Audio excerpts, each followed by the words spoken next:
الحمد لله رب العالمين والصلاة والسلام على سيدنا محمد وعلى آله حق قدره ومقداره العظيم ورضي الله تعالى عن أصحاب رسول الله صلى الله عليه وسلم يا همة الشيخ احضري لنا بهذا المحضر ولتعطفي بنظرة تأتي لنا بالزفر سبحان ربك رب العزة أما يصفون وسلام على المرسلين والحمد لله رب العالمين.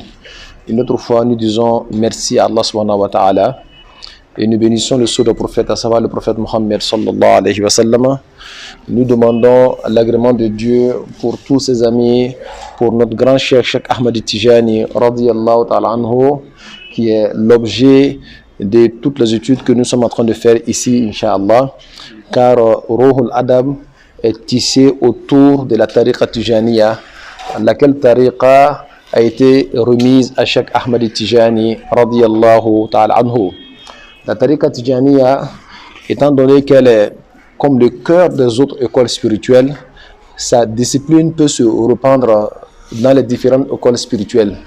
Et certainement, cette discipline va aborder les sujets disciplinaires depuis leur base jusqu'à leur cime. Et nous prions Allah subhanahu wa ta'ala qui nous donne les moyens de pouvoir être imprégnés de ces enseignements-là. Hier, nous avons lu Ruhul Adab. Nous avons lu quelques vers que nous allons revenir sur ça. Cheikh Ibrahim Niass dit لو يعلم الإنسان ما الرحمن يلقى الشرور داهكا إنسان. Il dit si l'être humain sait pourquoi Dieu le Tout-Puissant s'est proclamé le Dieu de la grâce, si tu savais seulement pourquoi Dieu lui-même s'est proclamé Dieu de la grâce, le miséricordieux, alors tout ce qui t'arrive là, tu allais le recevoir avec le sourire. Parce que Dieu ne peut pas être miséricordieux et faire du mal à un être qu'il a créé. Tout ce que Dieu fait relève de sa miséricorde. Mais l'être humain, par ignorance, souvent, ne comprend pas la profondeur de la miséricorde d'Allah subhanahu wa ta'ala. C'est ainsi que souvent il tombe dans le désarroi. C'est ainsi que souvent il tombe dans l'errance. Alors qu'il a besoin seulement d'avoir confiance un peu à Allah subhanahu wa ta'ala. Cette confiance, si elle est solidifiée par le fait qu'il sache que Dieu est un Dieu de miséricorde, automatiquement le serviteur va se sentir tranquillisé. Parce que tout ce que Dieu fait, Dieu le fait pour son propre bien. Je veux dire pour le bien du serviteur. C'est ainsi que Baye Niass dit ici le serviteur de Dieu, où l'être humain sait la sagesse qui est cachée derrière le nom miséricordieux, alors il serait prêt à accepter tout ce qui émane de Dieu avec sourire. Et cela émane d'une très grande foi. Face à Allah que nous soyons pénétrés de cette foi-là. Il continue la tatlub al-izza lada al-khalqi bila ta'azzuz inda al-maliki la wala. Ne cherche pas la gloire chez les êtres humains, chez la créature, tout en manquant de respect à Allah subhanahu wa ta'ala. Tout ce que tu veux faire pour un être humain, il faut te rassurer que tu ne transgresses pas une loi d'Allah subhanahu wa ta'ala. Si tu transgresses une loi d'Allah subhanahu wa ta'ala, alors tu auras respecté la créature, mais tu auras manqué de respect au Créateur. Parce que c'est le droit de Dieu qu'il faut veiller là-dessus. Vous savez, la religion dans laquelle nous sommes, qui est l'islam, a certaines sagesses qu'on appelle maqasid sharia. Maqasid sharia veut dire les objectifs même de la sharia. Tout ce que Dieu nous demande de faire, Dieu a un objectif qu'il vise. Premièrement, hifzuddin. C'est-à-dire, c'est veiller sur le lien qui est entre toi et Dieu. Quand vous regardez dans le Coran, vous verrez que tout le Coran met en exergue au premier niveau la notion de la transcendance d'Allah subhanahu wa ta'ala, la notion de l'unicité d'Allah subhanahu wa ta'ala. Dieu veut que tout être humain veille d'abord sur ça. Tout ce que tu fais, si tu ne transcendes pas Dieu, tout ce que tu fais, si tu n'observes pas l'unicité d'Allah subhanahu wa ta'ala, tout ce que tu fais, si tu n'as pas de tawhid en un mot, Dieu ne veut pas de toi et ne veut pas ce que tu es en train de faire. Le cœur de l'adoration réside dans l'observation de l'unicité d'Allah subhanahu wa ta'ala. Et c'est ainsi que la ilaha illallah est devenue la plus grande parole que le prophète a enseignée, ainsi que les autres prophètes qui l'ont précédé. Donc, la première chose, c'est veiller sur le lien entre nous et Dieu. Qu'est-ce que Dieu nous recommande? Deuxièmement, veiller sur la vie des êtres humains. Vous ne verrez aucunement Dieu en train de demander à quelqu'un de se donner la mort à lui-même. Vous ne verrez aucunement Dieu accepter qu'un être humain puisse se causer du tort à lui-même. C'est ainsi que le prophète Mohammed sallallahu alayhi wa sallam a dit que la barara wa la birara. Dans la religion, on ne se cause pas du tort et on ne cause pas du tort aux autres. Surtout si le tort va arracher la vie à un être humain. Même les animaux, on ne les tue pas comme ça. On les tue qu'avec le nom d'Allah subhanahu wa ta'ala. Et cela quand nous avons faim pour pouvoir se nourrir de leur chair. Mais quand tu n'as pas faim, tu n'as pas besoin de tuer un mouton juste parce que tu veux le tuer, lui donner la mort. Alors en islam, tout est respecté. Alors donc, le deuxième droit, le deuxième objectif de la religion, c'est veiller sur la vie. La vie en général, mais surtout la vie d'un être humain. Le troisième objectif, c'est hifzul aql, veiller sur l'intellect et la raison de l'être humain. Voilà pourquoi Dieu a interdit ce que nous appelons les boissons alcoolisées. Celui qui va se saouler la gueule, excusez-moi le terme, la personne n'est plus lucide. La personne peut se causer du tort parce que la personne ne raisonne plus. Alors, Dieu a interdit certaines choses parce que si nous les faisons automatiquement, nous allons porter atteinte à notre raison. On ne va plus raisonner et on ne sera plus lucide. Et puisqu'on n'est pas lucide, on n'est plus responsable. On peut même aller avoir des intimités avec ce qu'il ne faut pas, avec son enfant, avec même ses parents, parce que nous ne sommes plus lucides. Parce que tout ça là, la raison a été atteinte d'une certaine manière. La religion du prophète Mohammed sallallahu alayhi wa sallam veille sur tout ça là pour ne citer que cela. Alors donc, ici, Bagnès dit La tatlub al-izza lada al-khalki bila ta'azzuzu inda al-maliki la wala. Ne cherche pas la gloire chez l'être humain pour manquer du respect à Allah subhanahu wa ta'ala. Manquer du respect à Allah subhanahu wa ta'ala, c'est veiller sur le lien qui nous lie à Dieu. Quand on transgresse cette loi-là, on aura manqué du respect vis-à-vis d'Allah subhanahu wa ta'ala. Et c'est le premier objectif même de la religion. On va plus loin, il dit La tafrahan bi an umin un'imta wafrah biman an'ama in aqalta. Il dit ne regarde pas le don, mais regarde plutôt le donateur. Et ici précisément, il parle de Dieu. Mais en réalité, tout ce que tu obtiens, même à travers les mains d'un être humain, cela provient d'Allah subhanahu wa ta'ala. Parce que sa volonté pour te remettre ce qu'il t'a remis là, c'est Dieu qui façonne cette volonté-là. Si Dieu n'a pas dirigé sa volonté vers toi, il te saute et il va donner à quelqu'un d'autre. Donc, au-delà de sa personne, c'est Dieu même qui t'a donné. Mais alors, quand tu tiens le don et tu commences à jouir du don, tout en oubliant le tout-puissant Allah subhanahu wa ta'ala, alors en ce moment-là, on a donné de l'importance au don et on a oublié le donateur qui est Allah subhanahu wa ta'ala. Alors donc, il faut veiller sur ça. Il ne faut pas agir comme un enfant.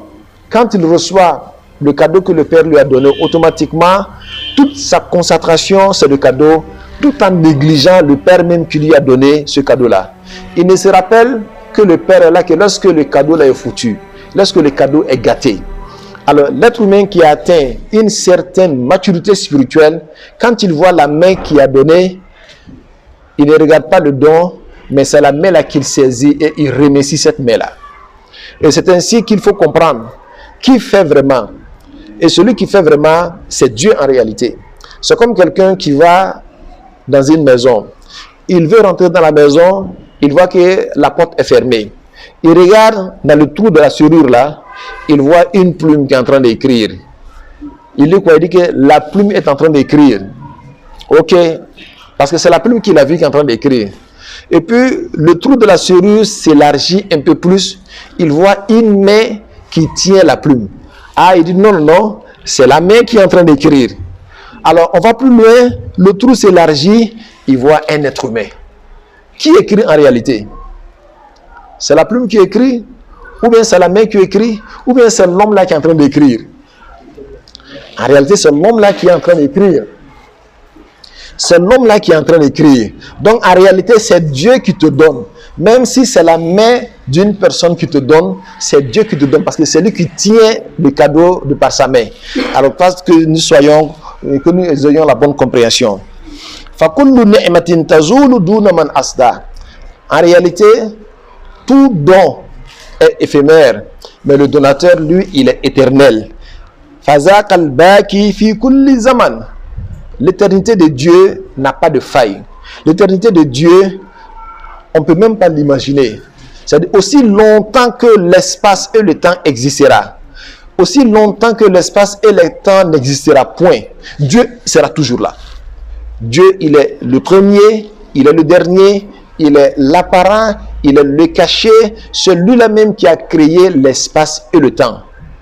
Il est le premier sans commencement, il est le dernier sans fin, il est l'apparent et rien ne le voile. Il est tellement visible que souvent tu vas le chercher ailleurs. Il est aussi l'invisible. Et à partir de ça, quand le prophète sallallahu alayhi wa sallam a expliqué huwa al-awwalu fala shay'a qablahu wa huwa al-akhiru fala shay'a ba'dahu wa huwa al-zahiru fala shay'a fawqahu wa huwa al-batinu fala shay'a dunahu. Comme je viens de le dire tout à l'heure, cela seulement suffit pour que l'être humain qui veut être dévoilé puisse être dévoilé. Que Dieu nous donne la bonne compréhension. La tahkiranna musliman, la taskura. Ne méprise jamais un musulman. En d'autres termes, toute personne qui est soumise à Allah subhanahu wa ta'ala. Et ici, le mot musulman, c'est celui qui est vraiment soumis à Allah subhanahu wa ta'ala. Parce que tout être humain qui est soumis en réalité est forcément un symptôme.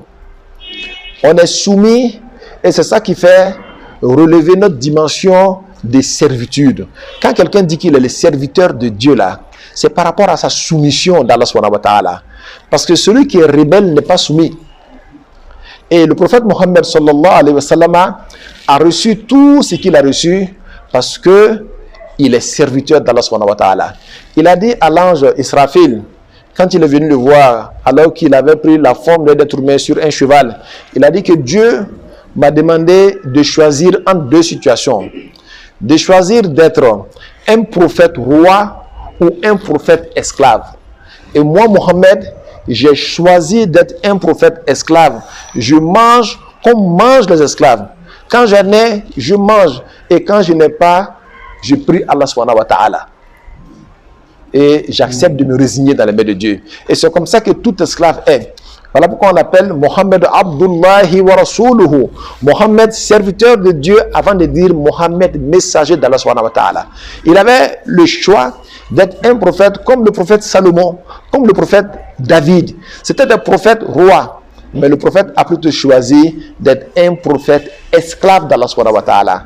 Et c'est ainsi que Baïs dit que toute sa grandeur réside dans sa servitude vis-à-vis d'Allah subhanahu wa ta'ala. Alors toi-même, choisis cet état d'esprit-là. Et Dieu, celui qui se rabaisse devant Dieu, Dieu le lève. Donc, ne minimise pas un musulman soumis. Ne dévoile pas les défauts d'un être humain. En faisant cela, tu montres que toi-même, tu as des défauts.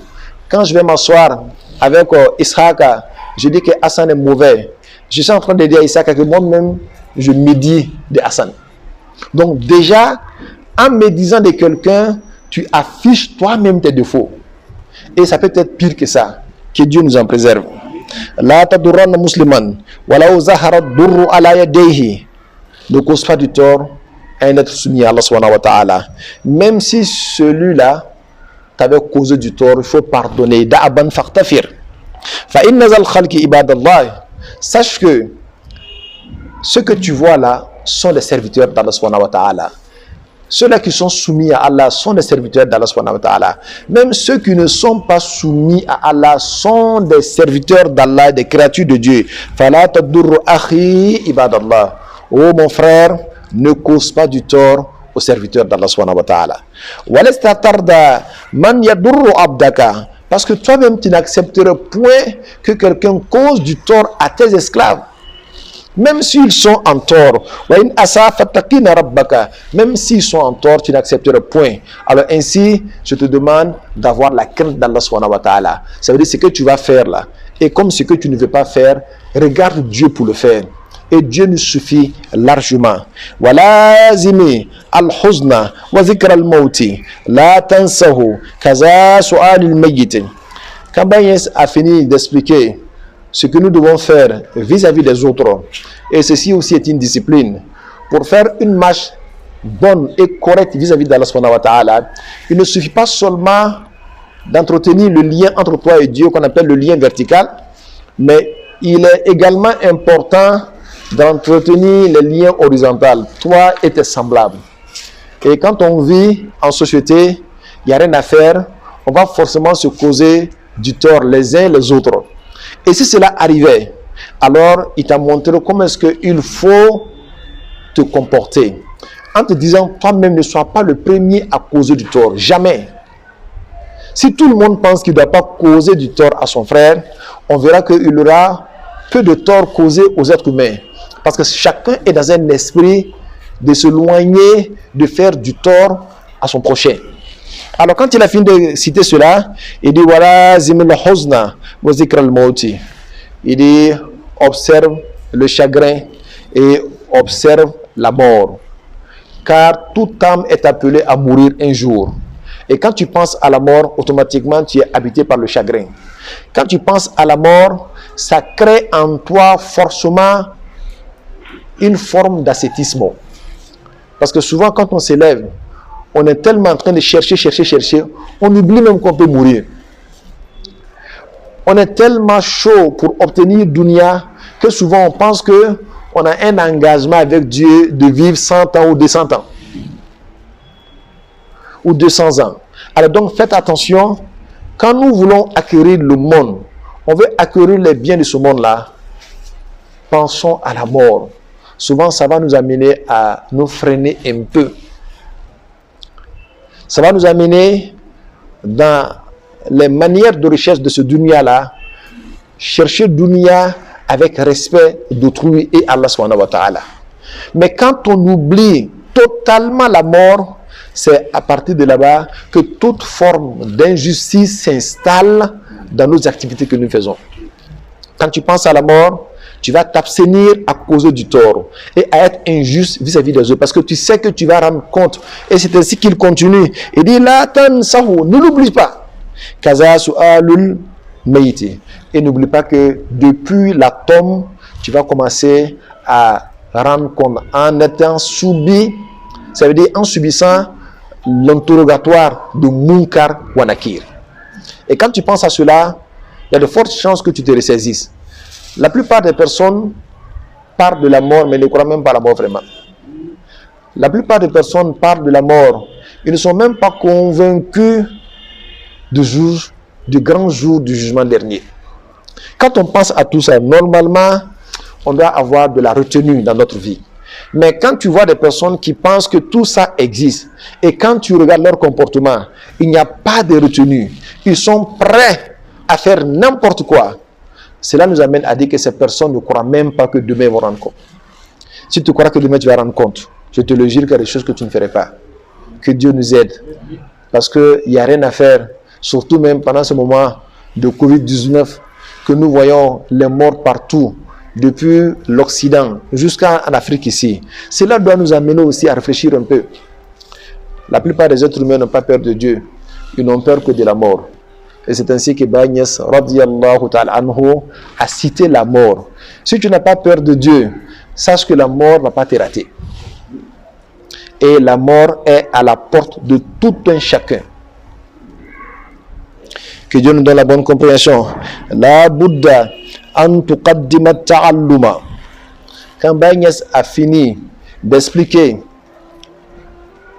notre perception de la vie ici-bas et du premier station de Akhira qui est l'atome, il nous montre maintenant qu'est-ce qu'il faut faire pour que la vie tombale soit une vie paisible pour toi jusqu'à atteindre l'au-delà.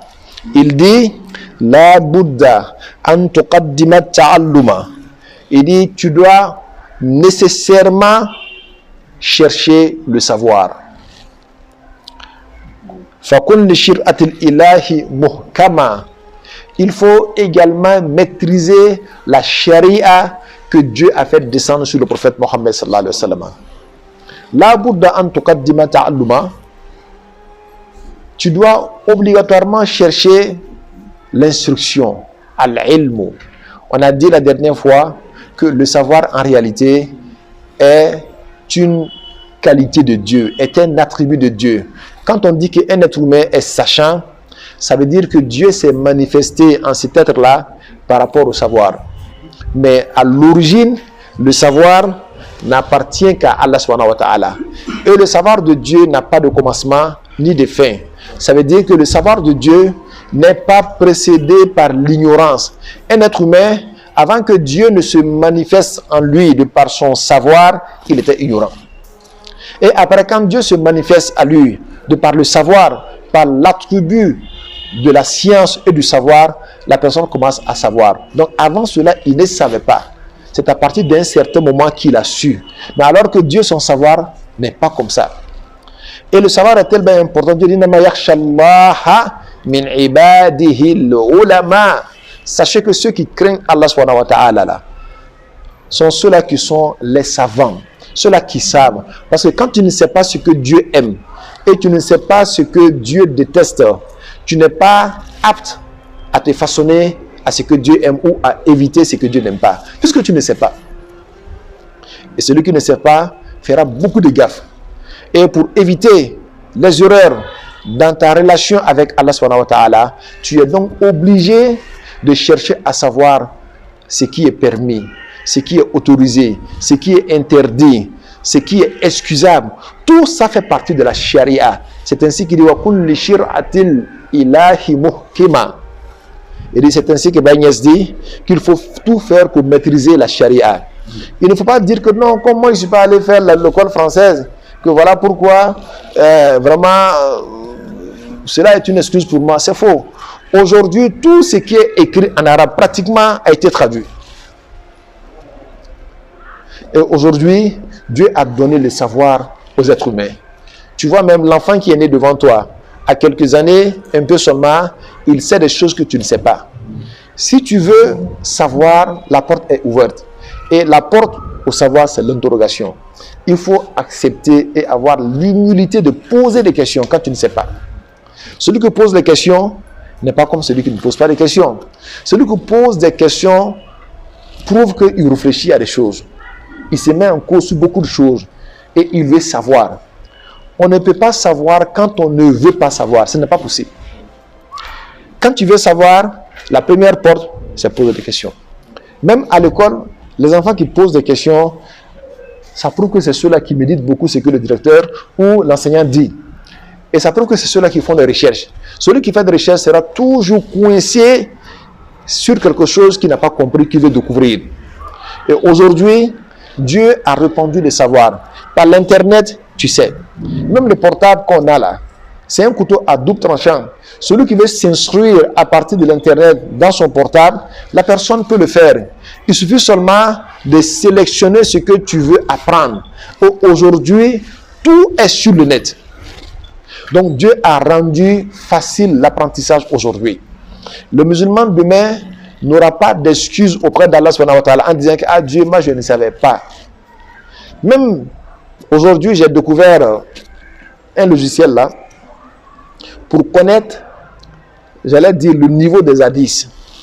Et je parle de tous les hadiths du prophète sallallahu alayhi wa sallam. Quand tu commences à écrire les premières phrases du hadith, le logiciel même te fait sortir le reste du hadith. Et il te dit si c'est un hadith authentique ou bien si ce n'est pas un hadith authentique. Mais ça, c'est une avancée dans la science. Et il faut remercier ceux-là qui ont pensé à faire ça. Parce que la science même des hadiths est une science qui est assez difficile. Aujourd'hui, trouver des personnes qui maîtrisent cette science-là sont rares. Mais aujourd'hui, la science est tellement facile. Tu rentres dans ton net, tu fais seulement quelques unités Internet, quelque part seulement, et tu as accès à ça. Tous les hadiths dont tu veux savoir l'authenticité, tu as les moyens de savoir l'authenticité de ces hadiths-là. Mais il faut être précis avec les gens. Quand on dit qu'un hadith est authentique, là, ça veut dire qu'on a besoin de ça pour que cela serve de preuve sur deux questions essentielles. Surtout ce qui se rapporte à la conviction religieuse de la personne, c'est-à-dire ce qu'on appelle al-aqida, et tout ce qui se rapporte aux lois islamiques. Donc pour cela, avant de travailler avec ça, tu as besoin de savoir si le hadith est authentique ou pas. Mais en dehors de ça, quand on dit qu'un hadith n'est pas authentique, ça ne veut pas dire que c'est un mensonge sur le prophète sallallahu alayhi wa sallam. C'est-à-dire les règles qu'on a mises là pour reconnaître un hadith authentique là ne se sont pas réunies sur ce hadith là. Mais on peut travailler avec ce hadith dans les wa'az, dans les causeries avec les gens. Parce qu'il y a de fortes chances que ce sont des hadiths authentiques. Surtout quand le sens même va dans la droite ligne de l'enseignement du prophète sallallahu alayhi wa sallam. On peut dire que la formulation n'est pas du prophète sallallahu alayhi wa sallam, mais le sens provient du prophète sallallahu alayhi wa sallam. Donc il y a tout ça qui est dedans. Que Dieu nous donne la bonne compréhension. Donc demain, Inch'Allah, nous allons voir quel type de savoir faut-il chercher quand on veut être un bon voyageur vers Allah subhanahu wa ta'ala. Subhana rabbika rabbil izzati amma yasifun wa salamun ala al-mursalin walhamdulillahi rabbil alamin.